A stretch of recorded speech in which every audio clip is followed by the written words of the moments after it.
محترم حاضرین الجمعہ، بزرگان دین، نوجوان ساتھی اور خدمت کو پردہ نشین خواتین اسلام، اللہ رب العالمین کا شکر احسان ہے کہ اللہ رب العالمین نے ہمیں اس دنیا میں مسلمان بنا کر نبی اکرم صلی اللہ علیہ وسلم کا امتی بنا کر بھیجا ہے۔ اللہ رب العالمین کی تعریف اور اللہ رب العالمین کا جتنا بھی شکر ادا کیا جائے کم ہے، اس بنا پر کہ اللہ رب العالمین نے ہمیں اور آپ کو دیگر لوگوں سے الگ بنایا ہے اور ہم اور آپ اللہ کی نظر میں محبوب ہیں، گرچہ ہم اور آپ اس کا احساس کریں یا نہ کریں۔ مذہب اسلام نے ہمارے اور آپ کے لیے زندگی گزارنے کے تمام طریقوں کو اجاگر کیا ہے، بتایا ہے۔ انہی طریقوں میں سے ایک طریقہ یہ ہے کہ بندہ مومن جب دنیا میں زندگی گزارے گا تو بہت سارے مسائل ان کے ساتھ ہوں گے۔ انہی میں سے ایک مسئلہ ہے طہارت کا، پاکی اور ناپاکی کا، صفائی اور ستھرائی کا۔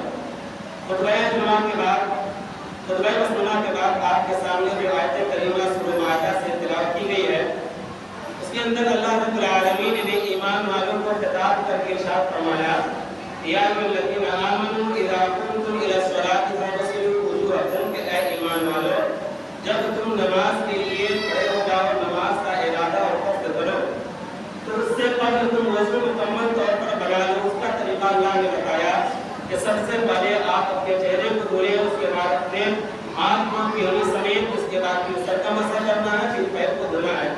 اس کے بعد اللہ نے یہ کہا کہ اگر کوئی ایمان والا سفر میں ہے، اس کے پاس پانی دستیاب نہیں ہے، موجود نہیں ہے، تو پاک مٹی پہ ہاتھ مار کر تیمم کر کے، گرچہ وہ ناپاک ہو تب بھی، یا پاک ہو ناپاک ہے اگر پاکی حاصل کرنا چاہتا ہے پھر بھی تیمم کرے گا، اور پاک ہے نماز پڑھنا ہے، پانی دستیاب نہیں ہے وضو کرنے کے لیے، تو تیمم کر کے وہ نماز پڑھے گا۔ انہی چند باتوں کو سمجھنے کے لیے ہم آپ سے گزارش کریں گے کہ بہت غور سے سنیں، اس طرح کی باتیں بار بار نہیں کی جاتی ہے۔ اور میں اپنے ساتھیوں سے کہا تھا، ایک دو کی طرف سے بات آئی تھی کہ اس پہ بات نہیں چاہیے کہ بہت سارے ایسے نوجوان ہیں جو بڑے ہیں، ان کو یہ معلوم نہیں ہے کہ ہم کب ناپاک ہوئے، اگر ناپاک ہو گئے تو ہم پاکی کیسے حاصل کریں، چاہے وہ نوجوان بچے ہوں یا بچیاں ہوں۔ اسی طریقے سے عام آدمی میں بہت سے ایسے آدمی ہیں جن کو یہ طریقہ معلوم نہیں ہے مکمل طور پر کہ ناپاکی کے بعد پاکی حاصل کرنے کا طریقہ قرآن و حدیث کی روشنی میں کیا ہے۔ تو آئیے سب سے پہلے ہم یہ جانیں کہ مرد ناپاک کب ہوتا ہے۔ مرد اور عورت کا مسئلہ الگ ہے، مرد کا الگ ہے۔ مرد جو بالغ ہے وہ ناپاک دو طریقے سے ہوتا ہے۔ ایک ناپاک اس وقت ہوتا ہے جب وہ ہم بستر ہوتا ہے، اپنی اہلیہ کے پاس جاتا ہے۔ نمبر دو، مرد ناپاک اس وقت ہوتا ہے جب اس کے اندر سے منی کا خروج ہوتا ہے۔ اس کے بعد اب پاکی حاصل کرنے کا طریقہ کیا ہے، تو یہ بھی جان لیں ساتھ ساتھ کہ عورت ناپاک کب ہوتی ہے۔ یہ دیکھیے اللہ تعالیٰ نے فطری طور پر ہر انسان کے اندر بنایا۔ اللہ نے قرآن میں کہا ان اللہ لا یستحی من الحق، اللہ رب العالمین حق بات کرنے سے نہیں شرماتا ہے، اور یہی وجہ ہے کہ نبی اکرم صلی اللہ علیہ وسلم کی خدمت میں صحابہ کرام کو بہت دور کی بات ہے، صحابیات جو عورتیں تھیں وہ بھی آیا کرتی تھی اور مسئلہ معلوم کرتی تھی، وہ جانتی تھی اگر اس مسئلے میں اگر ہم شرم کر لیں، جانکاری حاصل نہ کریں تو پھر ہم عمل کیسے کریں گے۔ ان کے اندر عمل کرنے کا یہ جذبہ تھا جو ہمارے اندر نہیں ہے۔ تو مرد دو طریقے سے ناپاک ہوتا ہے، اور عورتیں جو ہے وہ اللہ تعالیٰ نے فطری طور پر سبوں کے اندر رکھا ہے، اور جو اس سے محروم ہے واقعی وہ بہت بڑی محرومی کی شکار ہے، نامحرومی ہے اس کے لیے۔